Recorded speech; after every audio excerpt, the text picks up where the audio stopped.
झारखंड से। राधे राधे महाराज जी। महाराज जी, ना चाहते हुए भी मेरा मन पराई माता बहनों पर दूषित दृष्टि।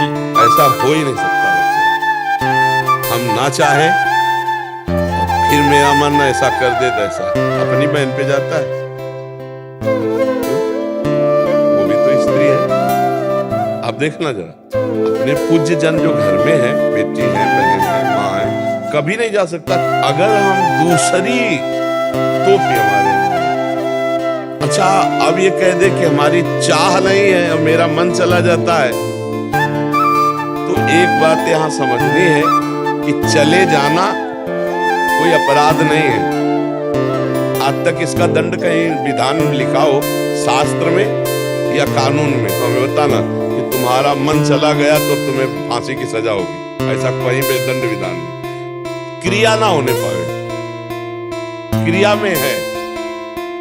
कलिकर एक पुनीत प्रतापा और मानस पुण्य होए और नहीं पापा।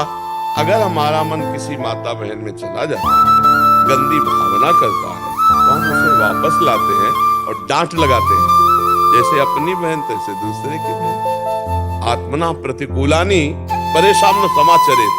हमारी बहन को कोई गंदी दृष्टि से देखे तो कैसा लगेगा? तो हमको अपनी आंखें संभाल के रखनी, दूसरी बहन बेटियों की तरफ गंदी दृष्टि नहीं देखनी। आत्मना प्रतिकूलानी परेशान समाचरित। कैसे मन हमारा जा सकता है, लेकिन हम उसके प्रति कड़ा व्यवहार मन के कैसे चला गया, पर हम उसको सपोर्ट दे देते हैं। हम कहते जरूर ऊपर से कि हम चाहते नहीं, पर हम चाहते हैं कि जो मन संकल्प विकल्प कर रहा है भोगने को मिल जाए तो बहुत बढ़िया है। अंदर से सुख बुद्धि होने के कारण बाहर से ना चाहने की वृत्ति होने पर भी हमारे द्वारा पाप कर्म बन जाते हैं, क्योंकि अंदर से हम चाह किए हुए हैं, अंदर से सुख बुद्धि है। जिस दिन अंदर से सुख बुद्धि खत्म हो गई, तो जैसे अपनी बहन को देखने पर विकार नहीं आता, ऐसे दूसरे की बहन को देखने पर विकार नहीं आएगा। उसमें भोग में सुख बुद्धि है, इसलिए हमारा मन चला जाता है। ना उसमें भगवत बुद्धि है और ना अपनापन है, इसलिए हमारे अंदर दोष बुद्धि हो जाती है।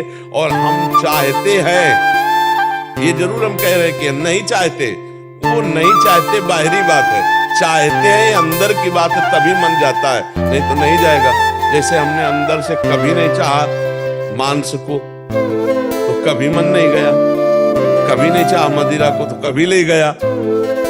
जहां हम सुख बुद्धि करते हैं, जहां लगता है हम सुख भोग लेंगे, वहां हमारा मन चला जाएगा और हम कहेंगे जरूर कि वैसे हम चाहते नहीं थे, पर वास्तविक बात है कि हम चाहते थे, इसीलिए मन गया। नहीं, हम जिस बात को नहीं चाहते वहां मन नहीं जाएगा, पक्का है। हम नहीं चाहते तो मन नहीं जाएगा। तो मन को जहां गलत जगह जाए तो डांटना चाहिए, धिक्कारना चाहिए, वापस लाना चाहिए। ऐसी गलती कभी न करे, नहीं तो उससे लोक परलोक सब नष्ट हो जाता है, बुद्धि भ्रष्ट हो जाती है। बहुत सावधानी से मनुष्य जीवन काटा जाए, आगे चलकर ब्याह हो जाए, अपने घर गृहस्थी में जैसे जिया जाता जियो, से लोक परलोक सब नष्ट हो जाता है, बुद्धि भ्रष्ट हो जाती है। बहुत सावधानी से मनुष्य जीवन काटा जाए, आगे चलकर ब्याह हो जाए, अपने घर गृहस्थी में जैसे जिया जाता जियो, पाप कर्म मत करो। भगवान ने तो व्यवस्था बनाई ना, 20-22 की अवस्था हुई, इतने समय तक ब्रह्मचर्य रहो, फिर ब्याह करके अपना लड़का बच्चा घर गृहस्थी परिवार नाम जब, तो वो भी पूजा हो गया, भगवान की सृष्टि की पूजा हो गई। अब विचार करो इधर उधर माता बहनों की तरफ, तो फिर जेल जाओगे, और अगर खुला नहीं तो भागवतिक दंड मिलेगा, फिर परेशान हो जाओगे। पाप का दंड भोगना ही पड़ता है, कोई भी हो।